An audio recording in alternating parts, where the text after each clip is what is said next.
இப்போ நம்ம ஒரு வீடியோ பார்க்கலாம் வாங்க. அப்புறம் என்ன இதுக்கு வந்து தீர்மானம் போட்டீங்க? புத்தி இருக்கா?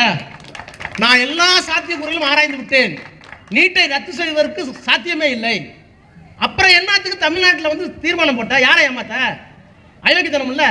முடியாத ஒரு காரியத்திற்கு ஒரு வார்டு கவுன்சிலரா கூட யோகிதராத ஒரு மனுஷனை போய் கோட்டையில முதலமைச்சர் உட்கார்றது நியாயமா? இப்ப அதனுடைய உண்மையை பாருங்க. இது நீட் தேர்வு உச்சநீதிமன்ற தீர்ப்பு, எந்த அரசாங்கம் இருந்தாலும் அமல்படுத்தியே தீர வேணும். அதுல மாறுபட்ட கருத்தே கிடையாது. இன்றைக்கு இந்த அரசாங்கம் மட்டும் உச்சநீதிமன்றத்தை மீறி செயல்படுத்த முடியுமா? சாத்தியம் பண்ணிட்டீங்கல்ல, அப்புறம் என்ன இதுக்கு வந்து தீர்மானம் போட்டீங்க?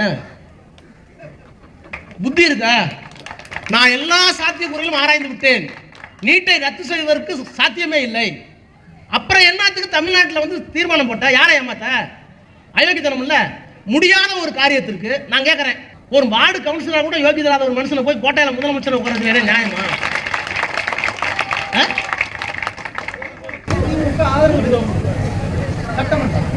நாங்க ஆதரவு தெரிவிக்கல, தீர்மானம் கொண்டு வர சொல்லி சொன்னதே நாங்க தான். ஆதரவு சொல்ல, தீர்மானம் கொண்டு வர சொன்னது நாங்க தான். அப்ப நீ என்ன பண்ணிருக்கணும்? நான் என்ன கேட்கிறேன், உன்னால சாத்தியம் இல்லைங்கிறல்ல. உங்க அம்மா எப்படி நிறுத்துச்சு? உங்க அம்மா நிறுத்த முடியாத, உன்னால நிறுத்த முடியல. அப்ப எதுக்கு உங்க அம்மா ஆட்சி வேணும்?